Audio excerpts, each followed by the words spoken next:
L'Alexandra Grebennikova utilitza Blogger des de l'any 2007. Ella és russa i resideix a Andorra des de fa més de 15 anys. El seu primer blog, que encara conserva, porta per nom l'Avet Verd. L'altre, Les bicicletes no es mengen, porta el nom del seu primer llibre. Ens expliques per què utilitzes els blogs que tens?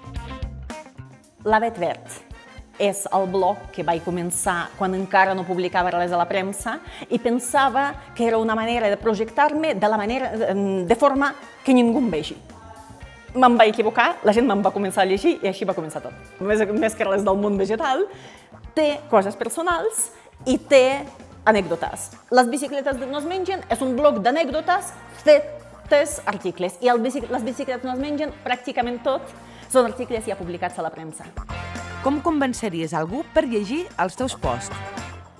A mi sempre m'ha sorprès què pot interessar a la gent del que jo escric. O sigui que ara ja fa uns quants anys i m'he acostumat una mica a la idea de que sí, tinc lectors.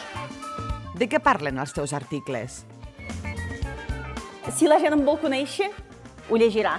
Si la gent vol conèixer vol veure una russa als Pirineus, veu les coses d'aquí de cada dia, suposo que és una cosa curiosa.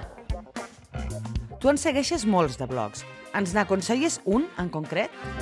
Hi ha un blog de la Montserrat Eloi Roca que es diu La Cantireta.